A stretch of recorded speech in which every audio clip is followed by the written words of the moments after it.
এবার আমার রুহটা নিয়ে গেল। মানুষ নতুন কাপড় কিনে আনলো, বড়ই পাতার গরম জল দিয়ে গরম পানি করা হচ্ছে।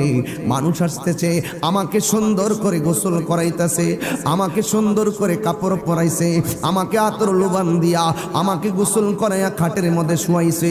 চারজন আমার কান্দের মধ্যে লইছে, লইয়া জানাজার ময়দানে চলে গেছে। মুয়াজ্জিন ইমাম সাহেব লাশ আসছে বলে স্লোগান দিয়েছে, ইমাম সাহেব নামাজ পড়াইছে। আবার চারজন আমাকে কাদের মধ্যে নিয়েছে, নিয়ে কবরের পারে নিয়ে গেছে। দুই তিনজন কবরের মধ্যে নামছে, নাইমা আমারে কবরে নামাইয়া দিছে।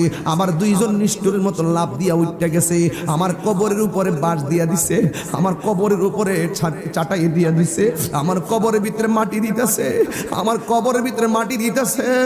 আমার কবরের ভিতরে মাটি দেওয়ার সময় বালা কইরা যাইতা দে, এমন ভাবে কোদাল দিয়া টাইনা টাইনা বালা কইরা ফাইরা দে।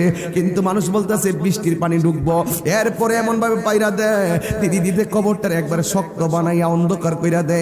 মুরাকাবার ভিতরে চিন্তা করবেন, আমার জন্য কাঁদলো, আমার কবরে দিয়ে কেউ নাই, আমার গোসলখানা করাইলো, আমার কবরে দিয়ে কেউ নাই, আমাকে জানাজার ময়দানে নিল, আমার কবরে দিয়ে কেউ নাই, আমাকে কাঁধে করে নিয়ে গেল, আমার কবরে দিয়ে কেউ নাই, আমাকে কবরে নামায়া দিল, আমার কবরে দিয়ে কেউ নাই, কবর থেকে উঠে গিয়ে বাঁশ দিল, আমার কবরে দিয়ে কেউ নাই।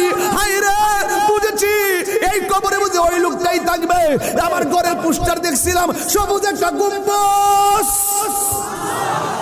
এই সবুজ গম্বুজটারে চোখে নিয়ে আইবা। আইরে, এটাই নবীর গম্বুজ, এটাই নবীর গম্বুজ, এটাই নেহারা গম্বুজ, এটাই নেহারা গম্বুজ। এই গম্বুজটারে চোখে নিয়ে আইবা। আর মনে মনে ভাববা, এই গম্বুজের নিচেই বুঝি কবরের সাথী থাকে।